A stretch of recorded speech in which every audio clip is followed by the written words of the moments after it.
আসসালামু আলাইকুম প্রিয় দর্শক, আমি অলরেডি সিদুলি ধারাবাড়িতে আসছি। আপনারা জানেন সিদুলি ধারাবাড়িতে একটা মার্কেট প্লেস।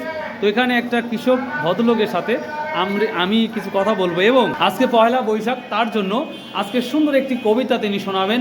আশা করি সবার ভালো লাগবে, আর ভালো লাগলে অবশ্যই লাইক শেয়ার কমেন্ট করবেন এবং ইনার কবিতা যদি আপনাদের ভালো লাগে অবশ্যই আমাকে জানাবেন। ইনশাল্লাহ আমি চেষ্টা করব প্রতি সপ্তাহে একটা করে কবিতা, সুন্দর সুন্দর কবিতা আপনাদের শোনানোর চেষ্টা করব। তো প্রথমে আপনি আপনার পরিচয়টা দিলে আমি খুশি হতাম। আমার নাম মোহাম্মদ মফিজউদ্দিন, গ্রাম সিদুলি, গুরুদাসপুর, নাটোর। মাশাআল্লাহ মাশাআল্লাহ। তো আপনি আজ পয়লা বৈশাখ সম্পর্কে যে একটা কবিতা বলবেন, যে শুনি আমরা। ঠিক আছে। পয়লা বৈশাখ, তুমি কেন নেই আজ এই আনন্দের দিনে, ঋতুরাজ বসন্তের বিদায় লগ্নে, গাহিবে না অতিথি পাখির গান, গ্রামের বৃক্ষতলায় মুক্ত মাটির শীতল হাওয়া হয়ে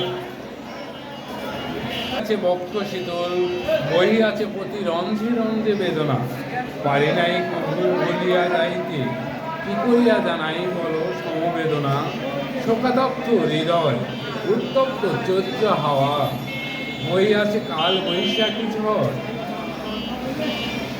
হইয়াছে চৈত্র বৈশাখী, চৌচির কঙ্কর বুঝি মাটি, পয়লা বৈশাখী করিবে বৈশাখী শাড়ি, যাইবে সবাই গ্রামের মেলায়, দেখিবে গোড় আর থাকিবে সেখায় নাগর দলা, লাঠি বাড়ি খেলার নেই আর খবর, শহরের বাবুরা যা খাইবে রেস্তোরাঁয়, পান্তা কিনবে বুঝি পান্তা ভাত আর ইলিশ ভাজি, রমনা বটমূলে ঐতিহ্যবাহী মেলায় থাকিবে গানের কত প্রতিযোগিতা, আছে কি আর বাংলার গ্রামে ঘুড়ি ওড়ানোর প্রতিযোগিতা, নেই ঢাক ঢোল সেই সেতার, ডিজিটাল বাংলায় গিটার, ব্যান্ড শো নিয়ে ব্যস্ততা।